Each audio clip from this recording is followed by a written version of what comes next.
में, और सब तेरे को केकई की तरह प्रेम करेंगे, कौशल्या की तरह प्रेम करें।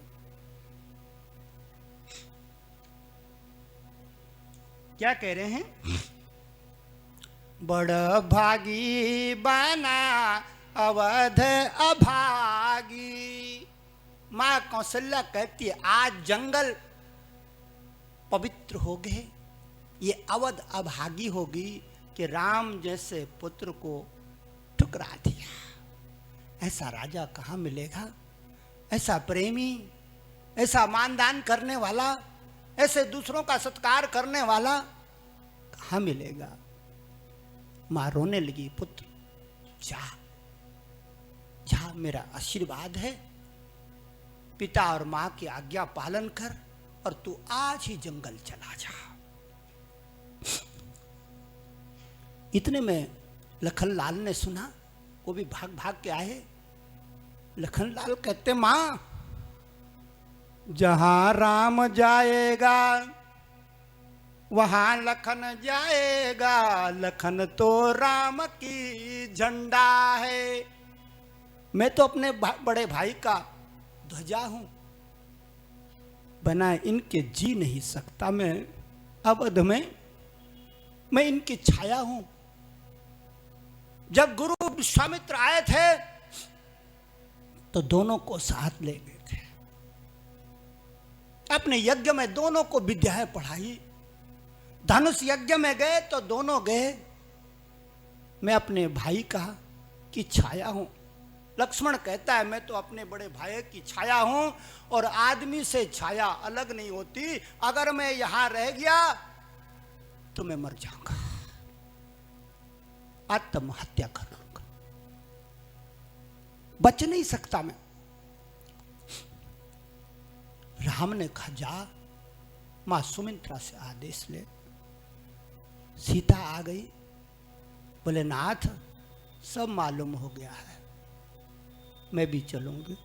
भगवान ने डराया, जंगल में राक्षस कांटे सब कुछ है।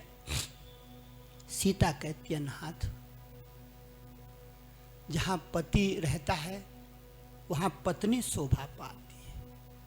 अगर पति गरीब हो जाए, अगर पति रोगी हो जाए, अगर पति बनवासी बन जाए, तो पत्नी को महल में नहीं रहना चाहिए।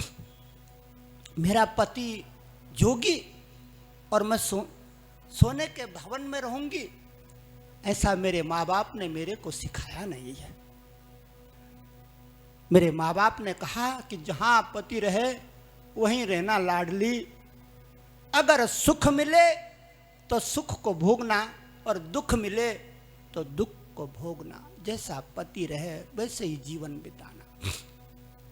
उसी दिन से हमारी बहिनें, पति उनको कैसा भी मिल जाए, अच्छा बुला, काला गोरा, पैसा वाला कम पैसा वाला, क्रोधी घमंडी अहंकार, कैसा भी मिल जाए, संग साथ नहीं छोड़ती है, उसी के साथ रहती है। जैसा भी मिल गया, परमात्मा ने, गुरुजनों ने जैसा भी पति स्वीकार किया। हम सीता भी चली और सब तीनों आदमी केकई के भवन में पहुंच गए।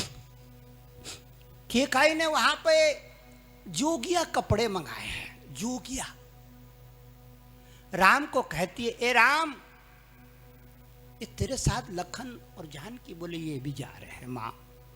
अच्छा ठीक है। केकई कहते चलो, एक के बजाय तीन हो गए, कोई बात नहीं। तीनों को कपड़ा देने लगे। राम को केकई ने कहा, उतारो रेशमी बाना, ये हार, ये कंगन, ये कुंडल सब उतार दिए राम ने, और माँ का दिया हुआ वो फकीरी चोला पहन दिया। लखन भी फकीरी बहाने में हो गए। इतने में जैसे ही केकई ने फकीरी झोली सीता की ओर फेंकी, वशिष्ठ ऋषि आ गए। बोले पागल हो गई है, पागल है तू? तूने वनवास राम के लिए मांगा, न कि सीता के लिए। ये अपने पति के साथ में जा रही है, इसकी इच्छा, लेकिन ये जोगिया बाना पहन के नहीं जाएगी, ये जैसे है ऐसे ही जाएगी। कि कहीं डर गई गुरु की बातों को सुनकर।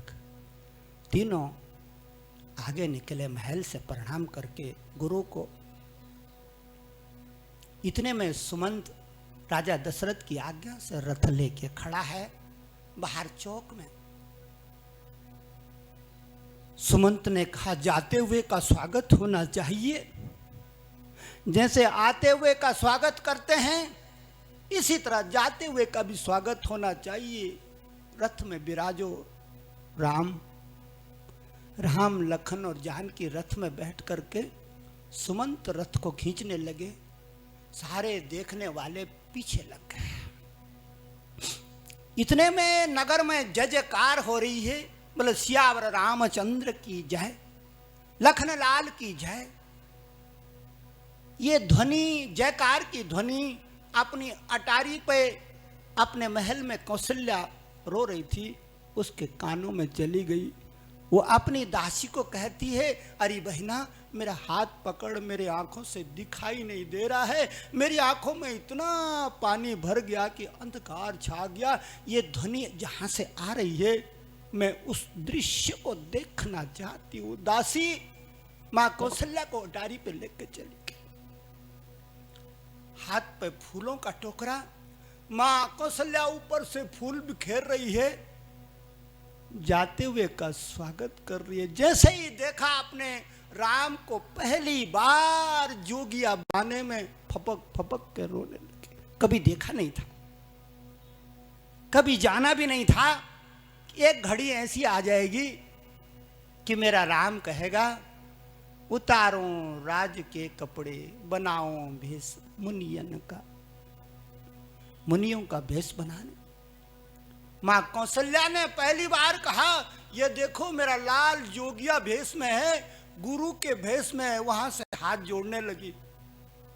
मैं प्रणाम करती हूं राम, मैं मां तो जरूर हूं, आज तू बड़ा हो गया रे, आज तू ऊंचा हो गया रे, आज तूने भगवान शंकर का बाना पहन करके हमारे कुल देवता का रूप धारण कर दिया। ये कौशल्या प्रणाम करती है कुल के राजा तेरे को। आज मां तेरे आगे बौनी हो गई, आज मां तेरे आगे छोटी हो गई। आज तेरा रूप कितना बड़ा लग रहा रे। तू बैठा तो रथ में पहुंचा, आकाश में ऐसा लग रहा है तू आकाश तक पहुंचा, विशाल हो गया आज मेरा राम। कौशल्या करी विराट हो गया, जहां देखो वहीं दिखाई दे रहा है। ये जोगिया बाने की करामात। जोगिया रे मेरी लाज रखना। मां फूलों का टुकड़ा ऊपर से बरसा रही है। राम लखन और सीता सुमंत के साथ रथ में नगर को प्रणाम करते करते जा रहे हैं। राम कहते हैं अपने सेवकों को, चलते चलते कहते हैं गुरु वशिष्ठ को, गुरुजी मेरे बाद जो मेरे मित्र है इनका ख्याल करना। जो गरीब गुरबे मेरे पास आकर के भोजन के लिए पैसा मांगते थे, अन्न के लिए कुछ मांगते थे, कपड़े वस्त्र धन मांगते थे, इनको देते रहना। कहीं राम चला गया इनका बदन चिथड़े लग जाए। गुरुजी ने कहा, राम जब तक हमारी जिंदगानी है तुम्हारा कोई काम नहीं रुकने दूंगा, तुम्हारी कोई सेवा नहीं रुकने दूंगा। मैं कुल पुरोहित जरूर हूं, मैंने तुम्हारा अन्न खाया है, तुम्हारे अन्न की कसम खा के कहता हूं कि राम का कार्य करूंगा जब तक ये शरीर रहेगा। राम चलने लगे और आगे गए। जिन मित्रों ने राम को राजसी भेष में देखा था वो देख के जय जयकार करने लगे, बोले जोगी इतना महान हो गया आज हमारा राम, कितना महान हो गया रे। जिसने राज तिलक में एक बार प्रणाम करना था, आज वो 10 बार नाक प्रणाम कर रहा। बोले धन्य भाग, ऐसा आदमी, ऐसा राजकुमार न हमने कभी सुना था, न कभी देखा था। भूतो न भविष्यति। चलने लगे। सुमंत को कहा था राजा दशरथ ने, सुमंत ऐसा करना, 2-4 दिन घुमाना फिर लिया ना, इनको जंगल जुंगल दिखा देना, फिर घूम लिया ना। सुमंत ने कहा ठीक है, जैसा आप कहते मैं वैसा ही करूंगा। चलते चलते तमसा के तीर पर पहुंचे। राम ने सारी जनता को देखा, मेरे लिए कष्ट उठा रहे हैं, रात ठंड में बैठे हैं, अलाव जला के बैठे हैं, ढोलक बजा के सीताराम सीताराम सीताराम गा रहे हैं। कोई भजन कर रहा है, कीर्तन कर रहा है, कोई सोया है, किसी ने खाया जंगली फल, किसी ने नहीं खाया। राम अपने मन में सोचते मेरे लिए, और इतना त्याग, इतनी तपस्या, मेरे सर में बोझा हो गया है। राम लक्ष्मण सीता सुमंत जी को चुपके से कहकर रात में 12 बजे निकल लो। रात में 12 बजे तमसा तीर पर सबको सोता छोड़ के चले गए।